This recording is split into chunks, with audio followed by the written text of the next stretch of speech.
चलिए आज हम लोग रिफ्लेक्शन ऑफ लाइट और रिफ्रैक्शन ऑफ लाइट के बारे में जानेंगे, यानी प्रकाश का परावर्तन और अपवर्तन के बारे में।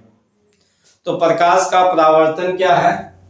मान लेते हैं ये वाला कोई प्लेन सरफेस है या प्लेन मिरर है, तो अब यहां से एक तिरछी प्रकाश की किरण लेंगे जो इस सरफेस के इस पॉइंट पर आकर के मिलता है, तो ये रिफ्लेक्ट होकर के अपने ही माध्यम में लौट जाएगी। तो इस पॉइंट पर एक लाइन परपेंडिकुलर ड्रॉ करते हैं। इस पॉइंट पर एक लाइन परपेंडिकुलर ड्रॉ करते हैं जो इस सरफेस पर परपेंडिकुलर होगा। इसको हम लोग नॉर्मल कहते हैं, अंग्रेजी में नॉर्मल कहते हैं, हिंदी में अभिलंब कहते हैं। और इस किरण को ये जो गिर रही है इस सरफेस पर, इसको इंसिडेंट रे कहते हैं, इंसिडेंट रे कहते हैं। और ये परावर्तित होने के बाद अपने ही माध्यम में जो लौट गई है इसको रिफ्लेक्टेड रे कहते हैं, रिफ्लेक्टेड रे कहते हैं। यानी इसको आपतित किरण और इसको परावर्तित किरण और इसको नॉर्मल यानी अभिलंब कहते हैं। अब यहां पर देखते हैं अभिलंब यानी नॉर्मल और इंसिडेंट रे के बीच का कोण जो होता है इसको आई से सूचित करते हैं, रिप्रेजेंट करते हैं हम लोग। और नॉर्मल और रिफ्लेक्टेड रे के बीच का कोण जो होता है उसको आर से डिनोट करते हैं। तो इस कोण को हम लोग आई को कहते हैं एंगल ऑफ इंसिडेंस। आई को क्या कहते हैं? Angle of incidence. और आर को कहते हैं एंगल ऑफ रिफ्लेक्शन। चलिए फिर से देखते हैं एक बार। ये एक प्लेन मिरर है या प्लेन सरफेस है। यहां से एक लाइट रे जो है यहां पर आकर के गिरी और ये रिफ्लेक्ट होकर के अपने ही माध्यम में लौट गई। तो इस लाइट रे को कहते हैं इंसिडेंट रे यानी आपतित किरण, और इस लाइट रे को कहते हैं रिफ्लेक्टेड रे परावर्तित किरण। और ये वाला परपेंडिकुलर है इस सरफेस पर और इस पॉइंट पर। तो इंसिडेंट रे और नॉर्मल के बीच के एंगल को एंगल ऑफ इंसिडेंस कहेंगे, और नॉर्मल और रिफ्लेक्टेड रे के बीच के एंगल को क्या कहेंगे? Angle of reflection, angle of reflection.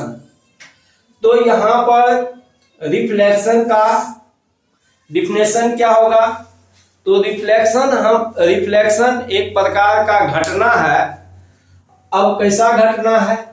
कोई किरण यानी कोई लाइट रे किसी सतह से टकराने के बाद अपने ही माध्यम में लौट जाए, तो ऐसे घटना को प्रकाश का परावर्तन कहते हैं।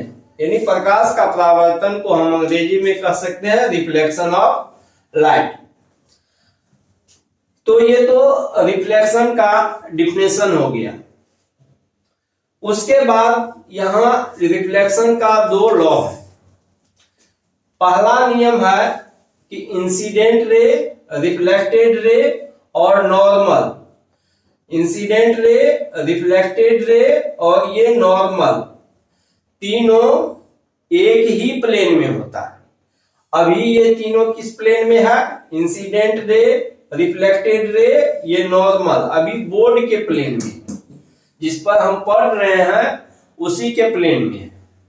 दूसरा नियम कहता है रिफ्लेक्शन का angle I equal to angle R होता है, angle I equal to angle R होता है। तो ये दो नियम है प्रकाश के परावर्तन का।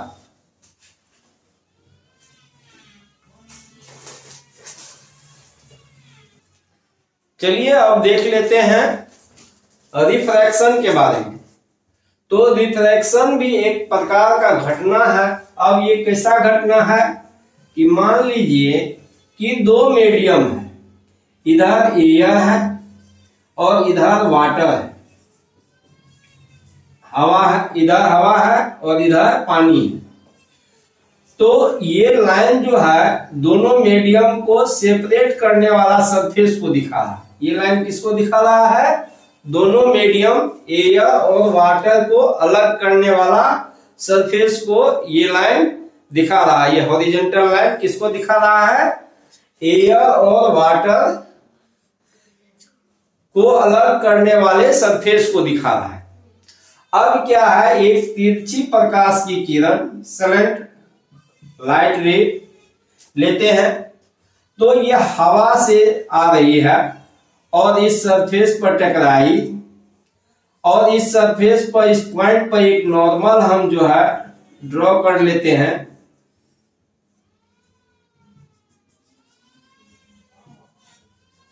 ये नॉर्मल हो गया। अब ये लाइट रे एयर से जो है पास करते हुए वाटर में इंटर करेगा। तो जैसे एयर से वाटर में इंटर करेगा तो लाइट रे के स्पीड में बदलाव होगा। जैसे लाइट रे के स्पीड में बदलाव होता है वैसे ही ये अपना रास्ता बदलने का कोशिश करेगा। अब मान करके चलिए कि इधर एयर है, इधर भी एयर रहता, तो क्या होता? ये प्रकाश किरण सीधी पास कर जाती। क्या होता? यहां एयर है, इधर भी एयर होता, तो क्या होता? प्रकाश किरण सीधी पास कर जाती। क्या होता? प्रकाश किरण सीधी पास कर जाती। ठीक है। लेकिन अब जैसे एयर से वाटर में जाएगा तो लाइट का स्पीड क्या होगा जी? घट जाएगा। क्या होगा? घट जाएगा। अब लाइट का स्पीड घटने के चलते क्या होगा कि ये नॉर्मल के तरफ मुड़ जाएगा। और इसका मुख्य रीजन क्या है? एयर होता है रेयर मीडियम। क्या होता है? रेयर मीडियम होता है। वाटर होता है डेंसर मीडियम। क्या होता है? Denser medium. तो ये एयर हो गया रेयर मीडियम और वाटर क्या हो गया? Denser medium. तो रेयर मीडियम से डेंसर मीडियम में जैसे लाइट रे इंटर करती है तो स्पीड उसका घट जाता है। और घटने के चलते क्या होता है? ये लाइट रे जो है अभिलंब के तरफ यानी नॉर्मल के तरफ मुड़ जाती है। तो ये लाइन क्या है? इस सरफेस पर परपेंडिकुलर है और इस पॉइंट पर, तो इसको हम नॉर्मल लिख सकते हैं। चलो लिख लेते हैं। इसको लिखेंगे नॉर्मल।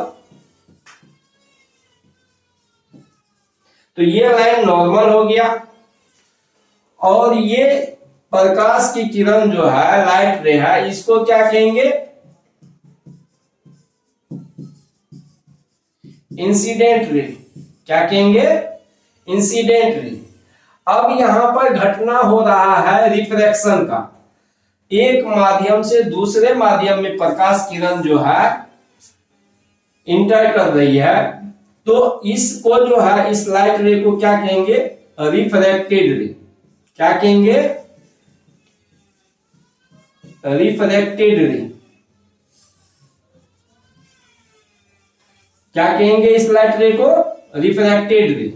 इंसिडेंट रे, रिफ्रैक्टेड रे। अब जो है यहां नॉर्मल और इंसिडेंट रे के बीच के एंगल को कहते हैं आई। क्या कहते हैं? आई, एंगल ऑफ इंसिडेंस।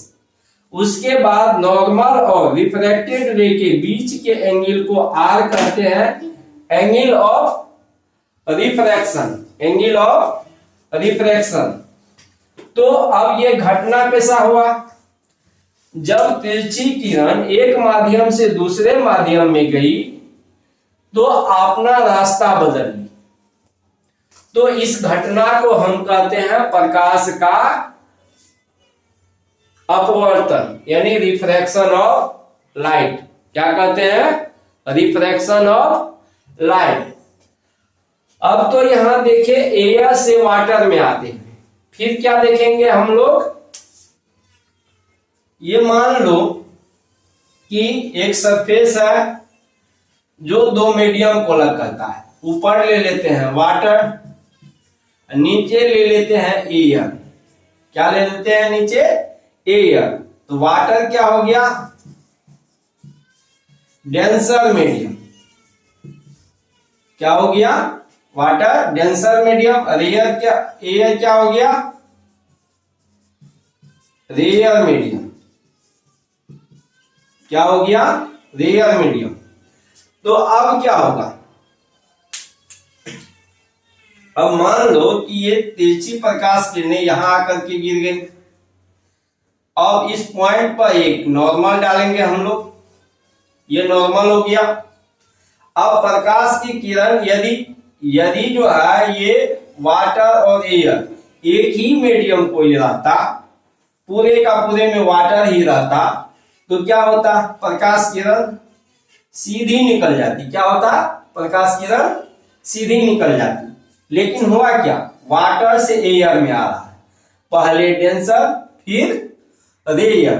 ठीक है, तो इस स्थिति में क्या होता है, डेंसर से जब रेयर में जाएगा तो प्रकाश की स्पीड बढ़ जाएगी। क्या होगा? प्रकाश की स्पीड बढ़ जाएगी। ठीक है, तो ये नॉर्मल से दूर भागने का कोशिश करेगा, नॉर्मल से दूर भाग जाएगा। ठीक है, तो यहां पर देख लेते हैं, ये वाला लाइन हो गया, ये वाला लाइन हो गया नॉर्मल, और इस लाइट रे को क्या कहते हैं? Incident ray. और ये लाइट रे क्या हो गया? रिफ्रैक्टेड।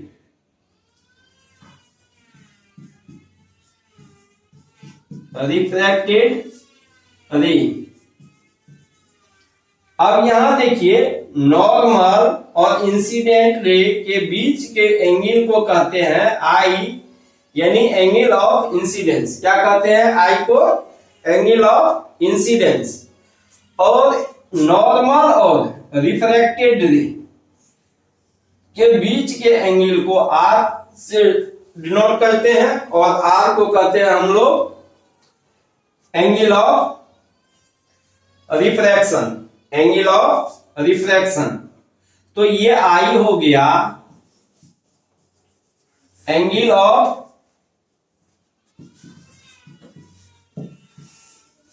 इंसिडेंस, और आर हो गया angle of refraction. Angle of refraction. तो ये दो घटना है। चलिए एक बार फिर से देखते हैं इस दोनों घटना को। पहले क्या हुआ है कि ये प्रकाश किरण एयर से वाटर में आ रही, तो जैसे ये प्रकाश किरण एयर से वाटर में जाएगी, रेयर मीडियम से डेंसर मीडियम में, तो इसका जो प्रकाश किरण का स्पीड बदल जाएगा, यानी घट जाएगा। तो घटने के चलते क्या होगा, ये लाइट रे नॉर्मल के तरफ मुड़ जाएगी, नॉर्मल के तरफ मुड़ जाएगी। ठीक है, तो अब जो है इंसिडेंट रे नॉर्मल के बीच के एंगल को आई से डिनोट किए, और ये आई क्या है? Angle of incidence. क्या है? आई क्या है? Angle of